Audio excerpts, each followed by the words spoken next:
इससे उलट reserve bank ने ब्याज दरों में कोई बदलाव नहीं किया है। आज आई क्रेडिट पॉलिसी में रिजर्व बैंक ने repo rate, reverse repo rate और सीआरआर में कोई बदलाव नहीं किया। महंगाई को लेकर रिजर्व बैंक की चिंता अभी भी बरकरार है और शायद यही कारण रहा कि ब्याज दरों में किसी तरह का बदलाव देखने को नहीं मिला। क्या यही कारण था कि रिजर्व बैंक ने कर्ज सस्ता नहीं किया या कुछ और भी वजह थी? इसके अलावा आगे के लिए बैंक ने क्या संकेत दिए हैं, इन सब पर बात करने के लिए हमारे साथ मेहमान जुड़ रहे हैं। एसबीआई के managing director Rajneesh Kumar, Axis bank के चीफ इकोनॉमिस्ट सौगता भट्टाचार्य और साथ ही market expert Ajay Bagga. HDFC के मिस्त्री को भी आगे कार्यक्रम में शामिल करेंगे। लेकिन बातचीत शुरू करने से पहले आपको बताते हैं आरबीआई गवर्नर उर्जित पटेल ने आगे के लिए किस तरह के संकेत दिए हैं।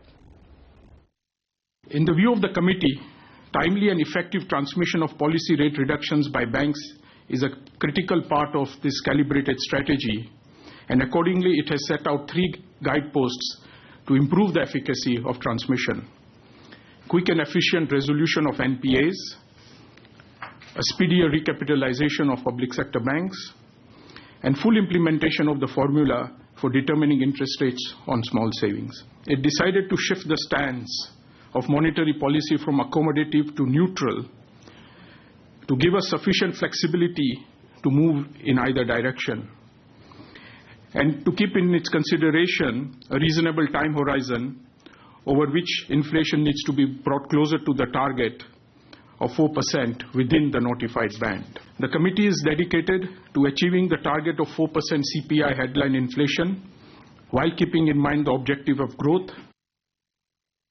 There is still scope for the lending rates to come down because our policy rate came down by 175 basis points, and the weighted average lending rate has come down at most by about 85-90 basis points. So I think there is scope for some more transmission. For some borrowers, the healthy borrowers, sound borrowers for housing finance, etc., they have already benefited.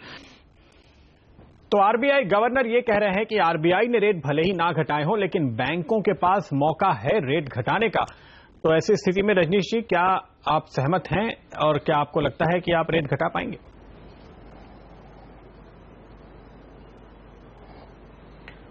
देखिए, जो rate है, जिस rate पे landing करा जाता है, उसमें 2 चीजें हैं। एक तो है आपका एमसीएलआर और एक होता है एमसीएलआर के ऊपर जो रिस्क प्रीमियम होती है। रिस्क प्रीमियम डिपेंड करती है कि कोई भी जो आप लैंडिंग कर रहे हैं उस पोर्टफोलियो में कितना एनपीए है और बैंक की प्रोविजनिंग कॉस्ट क्या है। तो अगर एनपीए का रेजोल्यूशन होता है और क्रेडिट कॉस्ट कम होती है तो रिस्क प्रीमियम डेफिनेटली कम होने की संभावना है। जहां तक एमसीएलआर का सवाल है, तो क्योंकि बैंकों को डिमोनेटाइजेशन के बाद सेविंग्स बैंक और करंट अकाउंट में काफी पैसे का इनफ्लो हुआ था, तो उसका बेनिफिट जब 1 जनवरी से बैंकों ने अपना एमसीएलआर कम किया, उस समय वो काफी शार्प कट था। जैसे कि स्टेट बैंक ने 90 बेसिस पॉइंट का एमसीएलआर में रेट कट किया 1 ईयर एमसीएलआर में। तो उसके बाद अब फर्दर रेट कट इस बात पर निर्भर करेगा कि बैंक जो है अपने डिपॉजिट्स पे फर्दर रेट कट कर सकते हैं या नहीं।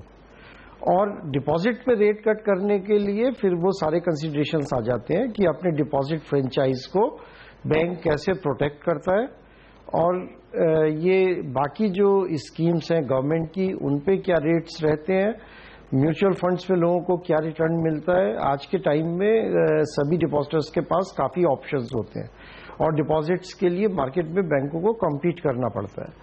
तो डिपॉजिट रेट कट में भी लिमिटेशन हो जाता है, लेकिन जब भी एल्को कमेटी बैंक की मिलेगी और हर महीने ही एल्को कमेटी की मीटिंग होती है, उसमें इन सारे मुद्दों पे विचार करके और बैंक के लैंडिंग रेट को निर्धारित किया जाता है। सर, एक फैक्टर जो इस पूरे कैलकुलेशन में नहीं आया और पूरी पॉलिसी के दौरान हम भी इंतजार कर रहे थे कि कहीं ना कहीं उसकी चर्चा की जाए, वो है ग्रोथ। और आप देखिए, आपके बैंक के लिए जो लेंडिंग ग्रोथ की अगर हम बात करें, अगर रेट नहीं कम होते तो ये जो हिस्टोरिक दशकों के निचले स्तर पर रिकॉर्ड लो पर है, क्या आपको लगता है कि कर्ज लेने वाले लोग सामने आएंगे?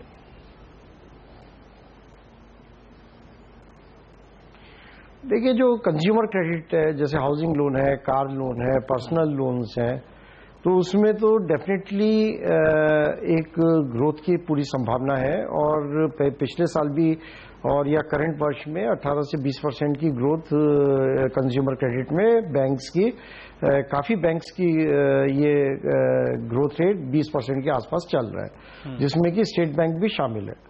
जो कॉर्पोरेट क्रेडिट है वो एक अलग चीज है, तो इंटरेस्ट रेट तो डेफिनेटली उसमें एक फैक्टर होता है और ये समझा जाता है कि अगर इंटरेस्ट रेट कम है तो इन्वेस्टमेंट इंप्रूव होना चाहिए, क्रेडिट ग्रोथ होना चाहिए। लेकिन अभी उसके जो संकेत हैं, अभी ऐसे कोई संकेत मिले नहीं और उसका जो मुझे कारण लगता है कि पिछले 3 साल में जो प्राइवेट सेक्टर है उनकी जो बैलेंस शीट है उसमें काफी स्ट्रेस रहा है और इन्वेस्टमेंट करने में थोड़ा रिलक्टेंस है।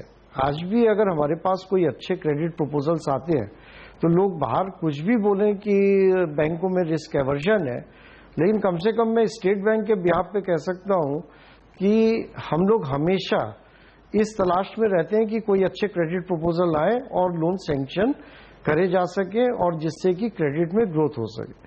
कॉर्पोरेट क्रेडिट में एक और चीज जो आपको देखनी होगी कि जो अच्छे कॉर्पोरेट्स हैं वो मार्केट इंस्ट्रूमेंट्स का काफी प्रयोग करते हैं और जो कॉमर्शियल पेपर या सीडी है उसमें ग्रोथ है।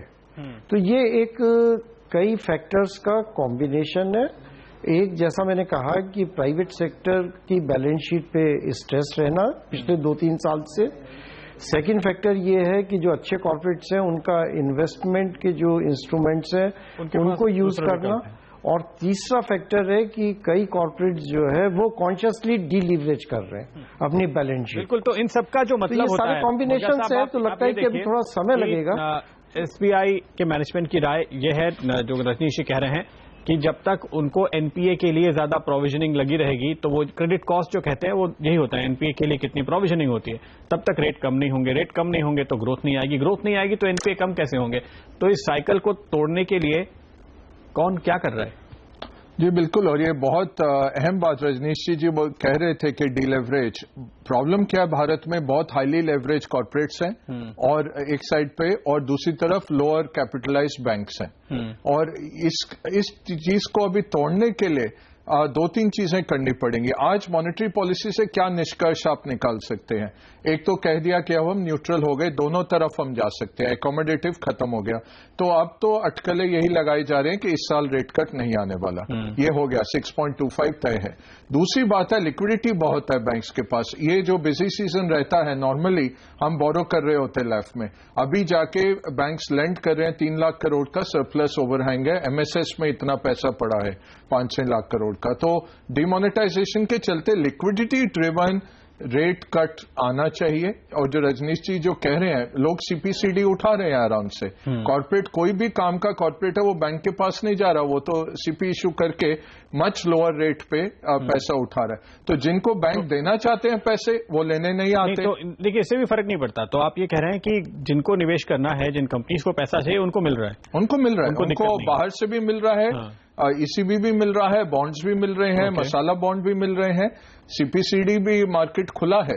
तो बैंक के पास जो आते हैं उनको फिर बैंक लेंडिंग करे ना करे, ऐसे भी काफी केसेस हैं। और मेन थिंग यह है, जो आपका स्ट्रेस एसेट है, 5-6 लाख करोड़ का जो जीपीए है, और उसके आगे जो स्ट्रेस्ड एसेट्स, 10-12 लाख करोड़ का जो बैंक्स के सिर पे एनपीए का हुआ है, वो कैसे निकाला जाएगा। तो ये मेरे ख्याल से आरबीआई ने बॉल किक की है वापस फिस्कल की तरफ कि अब आप बताइए। सेविंग्स, स्मॉल सेविंग तो गवर्नमेंट ही तय करेगी उसमें कटौती होनी है नहीं होनी। दूसरा, बैंक ट्रांसमिशन कितना कर पाएंगे। नहीं, जो आपने कहा कि सरकार की तरफ जो इशारा है आरबीआई का, 2 बातें साफ तौर पे सरकार कह रही है। एक, एनपीए का रेजोल्यूशन कीजिए, उसके लिए आप जो कर सकते हैं वो कीजिए, और दूसरे, रिकैपिटलाइज कीजिए। तो ये, और स्मॉल सेविंग काटिए, स्मॉल सेविंग काटिए। बिल्कुल, जो बात उन्होंने कहा, 2-3 चीजें हैं जो अगर सरकार करती है तो क्या रास्ता खुलेगा। अगर आगे रेट कट का रास्ता अभी खुला हुआ है तो फिर ये जो कहा गया कि अब हमारा स्टैंड शिफ्ट हो गया है, एकोमोडेटिव से न्यूट्रल हो गए हैं, इसका क्या मतलब है? इसका मतलब तो ही समझा जाना चाहिए कि आगे रेट कट नहीं होंगे। लेकिन क्या कहते हैं हमारे एक्सपर्ट्स, जानेंगे ब्रेक के बाद।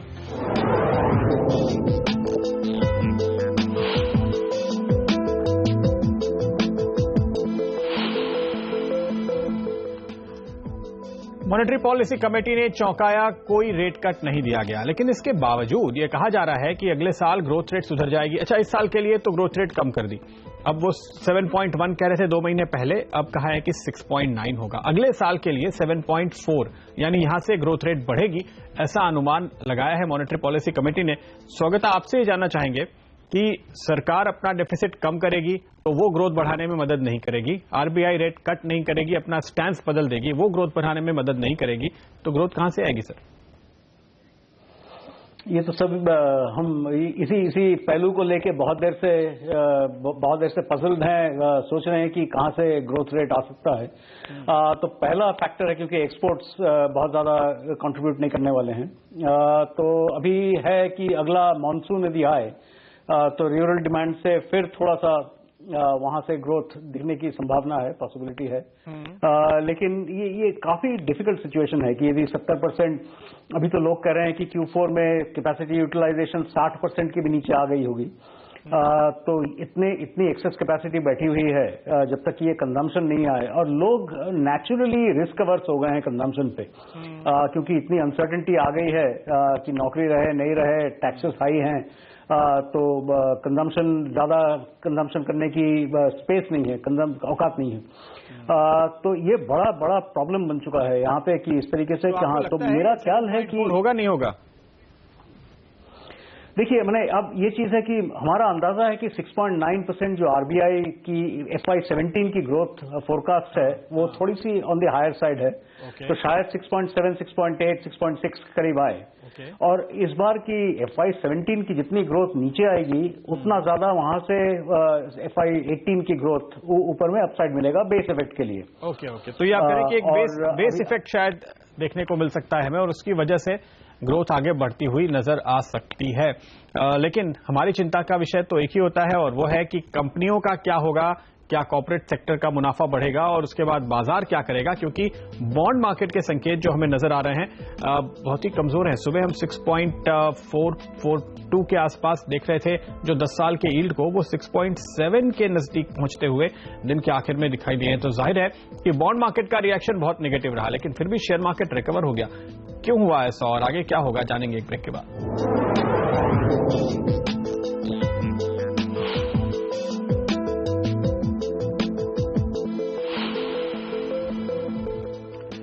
स्वागत है आपका एक बार फिर हमारी इस खास चर्चा में क्रेडिट पॉलिसी के बाद। बग्गा साहब, आपका अंदाजा पॉलिसी के पहले जो था कि पॉलिसी में कुछ भी हो मार्केट तो ऊपर ही जाएंगे, तो आप उस पर बरकरार हैं? जो स्टांस बदल गया, न्यूट्रल हो गए आगे, और रेट कट की उम्मीदें खत्म हो गई उसके बाद भी? ये न्यूट्रल थोड़ा सा एक झटका जरूर लगा। हमें लगा कि अगली पॉलिसी तक टाइम ले लेंगे और बोलेंगे हम अकोमोडेटिव हैं, तो ये बहुत स्ट्रांग वर्डिंग रहा, हॉकिश वर्डिंग रहा, ये थोड़ा अनप्लेजेंट रहा। बट जो बेसिक हमारी पेशकश थी, प्रदीप जी, कल आपके शो में मैं कह रहा था कि गिरेगा मार्केट, बट ये एक हादसा सही मगर इतना अहम नहीं, तो ये नॉन इवेंट हो जाएगा, वो मेरे को लगा था कल तक होगा, वो आज ही हो गया। आज ही हमने देख लिया। अब कल सवेरे जब मार्केट में हम बैठेंगे क्या देखेंगे? ग्लोबल मैक्रो अच्छा है, इमर्जिंग इनफ्लोज शुरू हो गए फिर से। पिछले एक हफ्ते में 1.4 बिलियन इमर्जिंग मार्केट्स में आया, थोड़ा बहुत हमारे पास भी आ रहा है। तो ग्लोबल मैक्रो उठा रहा है मार्केट को। अब दूसरा झटका लगेगा यूपी इलेक्शन के रिजल्ट पे, आर या पार, वो देखना पड़ेगा। मार्च 15 को यूएस की डेट सीलिंग का एक वो है इवेंट कि ट्रंप को पास करना है, कांग्रेस में हो जाना चाहिए रिपब्लिकन्स, बट वो कुछ ना कुछ लेंगे उनसे। लेकिन साथ ही 13 तारीख के बाद आप चाहे जितने पैसे अपने सेविंग बैंक अकाउंट से निकाल पाएंगे, शर्त है कि आपके अकाउंट में पैसे होने चाहिए। तो ये भी अच्छी बात एक जरूर होगी इन सारी चिंताओं के बीच। लेकिन स्वागत, आखिरी सवाल आपसे, वक्त थोड़ा कम है, आपने ग्रोथ की बात तो बताई, लेकिन अब यहां से रेट कट तभी मुमकिन है जब आरबीआई इन्फ्लेशन के अनुमान में गलत साबित हो।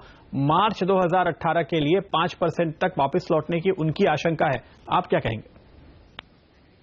मेरा ख्याल है यही this is the only bright spot कि यहाँ पे हमारा अंदाजा है कि इन्फ्लेशन बहुत कुछ बिगड़ सकता है, लेकिन हमारा अंदाजा है कि थिंग्स यदि करीब नॉर्मल रहे तो 4.5, 4.5 के बीच में टर्मिनल मार्च 18 की इन्फ्लेशन रेट आ जानी चाहिए। तो वो यदि है तो फिर से रेट कट।